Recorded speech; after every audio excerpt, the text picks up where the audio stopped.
Et si tout ce qu'on a appris sur l'évolution n'était en fait qu'une partie de l'histoire? Aujourd'hui, on va explorer ensemble une vision assez radicale inspirée par le philosophe Sri Aurobindo. Et attention, ça pourrait bien bouleverser notre regard sur l'origine de la vie et même de la conscience. On a tous cette image en tête, n'est-ce pas?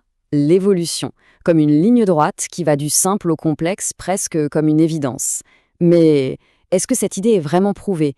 Est-ce que ça s'est vraiment passé comme ça? C'est la question qui va nous guider. Alors, pour commencer, penchons-nous sur les preuves. La théorie classique, elle repose sur quoi? Sur des fossiles, des transitions entre espèces. Mais que se passerait-il s'il nous manquait les pièces les plus importantes du puzzle? Le premier gros problème avec cette idée de ligne droite, c'est une observation toute simple. Les espèces, on dirait qu'elles apparaissent comme des types bien définis. Un cheval, eh bien, ça reste un cheval. Un zèbre, ça reste un zèbre. Bien sûr, il y a des variations, des adaptations, mais on n'a jamais vu de preuve d'une transition de l'un à l'autre.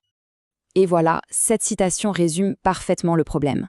Ce qu'on observe dans la nature, ce sont des schémas, des types, qui s'expriment avec une diversité incroyable, mais qui ne se transforment pas les uns dans les autres. C'est comme s'il y avait des modèles de base bien distincts. Ah, et on pourrait se dire, et l'ornithorynque alors? On le voit souvent comme un chaînement manquant, un mélange bizarre. Mais en fait, pas du tout. Il illustre plutôt la créativité folle de la nature, qui, elle, ne se soucie pas de nos petites catégories bien rangées. C'est simplement un type à part entière, pas la preuve d'une transition. Bon, d'accord. Si l'évolution n'est pas juste une histoire d'espèce qui en devient une autre, qu'est-ce qui la fait avancer? Si la génétique seule ne suffit pas à tout expliquer, il faut aller chercher ailleurs, du côté de forces un peu plus cachées qui façonnent le vivant. Et ces forces, on peut les voir sur deux niveaux. D'abord, il y a des forces physiques bien réelles, mais dont on commence à peine à mesurer l'impact réel. Et puis, il y a des forces beaucoup plus subtiles, invisibles, qui sont plutôt d'ordre psychologique et spirituel. Prenons un truc de tous les jours, ce qu'on mange. On pense que c'est juste du carburant, n'est-ce pas? Mais c'est tellement plus que ça.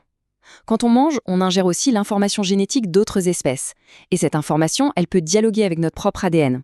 C'est ça l'épigénétique. Ça ne change pas notre type de base, un humain reste un humain, mais ça crée une richesse de variations juste incroyable.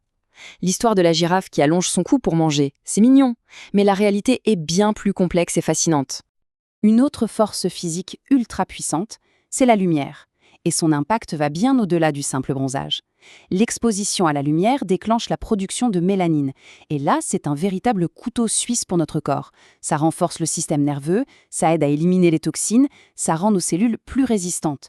Une seule force extérieure qui a des répercussions profondes sur tout notre organisme. Et si on va encore plus loin, au-delà du physique, on trouve les forces invisibles. Pensez par exemple au stress qu'a pu vivre une génération. Eh bien, ça peut laisser une empreinte sur l'ADN de la suivante. Ou alors, l'énergie d'un lieu. On sent bien que l'ambiance créative de la Silicon Valley est complètement différente de l'atmosphère relaxe d'une île tropicale. Et à plus grande échelle, il y a ce qu'on pourrait appeler l'air du temps, cette vague collective qui pousse toute une culture à se tourner vers la connaissance, puis la richesse, puis l'art. Toutes ces forces orientent notre évolution sans qu'on s'en rende compte. Ok, mais et l'être humain dans tout ce grand tableau? C'est là que les règles du jeu semblent changer, parce qu'on est, semble-t-il, un cas vraiment à part. La différence fondamentale, c'est notre plasticité.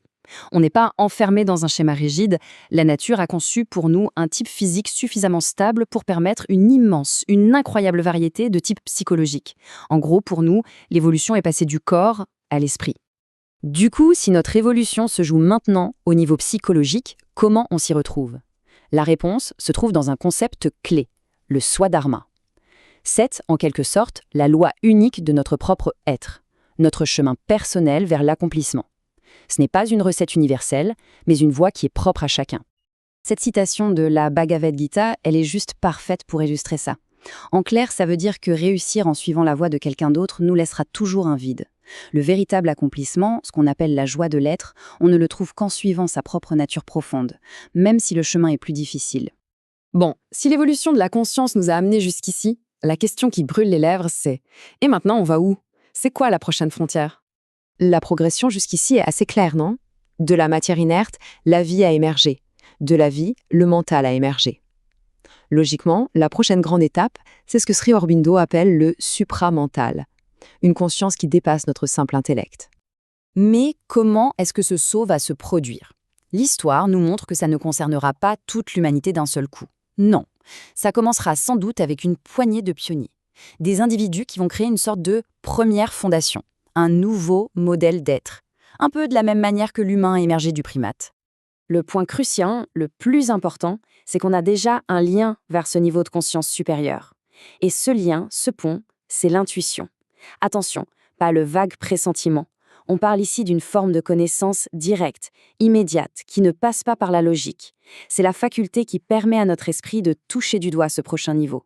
Pour rendre ça très concret, imaginez un maître d'épée capable de trancher une balle de pistolet en plein vol. C'est biologiquement impossible pour le cerveau rationnel de réagir assez vite. La seule façon d'y arriver, c'est grâce à une intuition, une conscience, qui s'identifie en même temps au tireur, à l'arme et à la balle. Voilà la puissance dont on parle. Et tout ça nous laisse avec une pensée assez vertigineuse. Si l'intuition est le pont vers la prochaine étape et qu'on peut choisir consciemment de la cultiver, alors l'évolution n'est peut-être plus un processus qu'on subit passivement. Pour la première fois, ça deviendrait un acte auquel on peut participer. La prochaine étape n'est peut-être pas une fatalité, c'est peut-être devenu un choix.